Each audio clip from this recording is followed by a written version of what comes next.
Hello everyone, welcome back to our channel.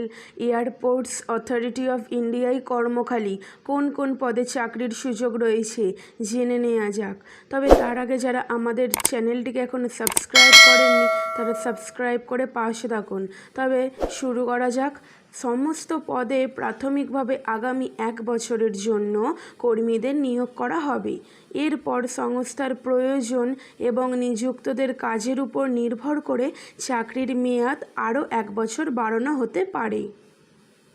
রাষ্ট্রায়ত্ত সংস্থা airports authority of India অর্থাৎ এএআইএ চাকরির সুযোগ। সম্প্রতি এ কথা জানিয়ে একটি নিয়োগ বিজ্ঞপ্তি প্রকাশ করা হয়েছে। সংস্থার নয়াদিল্লির কর্পোরেট হেডকোয়ার্টারে সিএসআর ডিরেক্টরের জন্য কর্মী নিয়োগ করা হবে। নিয়োগ হবে চুক্তির ভিত্তিতে। এর জন্য অনলাইনে আবেদনপত্র জমা দিতে হবে। সংস্থায় প্রিন্সিপাল কনসালট্যান্ট এবং সিনিয়র কনসালট্যান্ট এবং কনসালট্যান্ট পদে কর্মী নিয়োগ করা হবে। মোট শূন্য পদ রয়েছে 3টি। সমস্ত পদে প্রাথমিকভাবে আগামী 1 বছরের জন্য কর্মীদের নিয়োগ করা হবে। এরপর সংস্থার প্রয়োজন এবং নিযুক্তের কাজের উপর নির্ভর করে চাকরির মেয়াদ আরও 1 বছর বাড়ানো হতে পারে।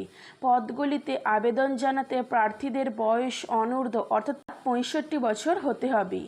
প্রিন্সিপাল কনসালট্যান্ট, সিনিয়র কনসালট্যান্ট এবং কনসালট্যান্ট পদে নিযুক্তদের পারিশ্রমিক হবে যথাক্রমে 1,25,000 টাকা থেকে 1 লক্ষ টাকা এবং 75,000 টাকা প্রতি মাসে।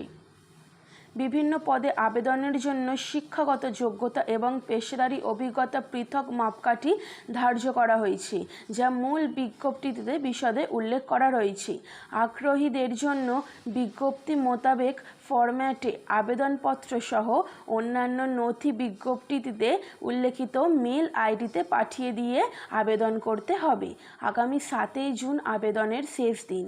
এরপর ইন্টারভিউয়ের যোগ্যতা যাচাইয়ের পর সমস্ত পদে কর্মী নিয়োগ করা হবে। নিয়োগের শর্তাবলী বিস্তারিত জানার জন্য প্রার্থীদের সংস্থার ওয়েবসাইটটি দেখে নিতে বলা হচ্ছে। তবে দেরি না করে আপনারা এই ওয়েবসাইটটি দেখে এক্ষুনি আবেদন করুন। ভিডিওটি ভালো লেগে থাকলে আমাদের চ্যানেলটিকে সাবস্ক্রাইব করে পাশে থাকুন। ধন্যবাদ।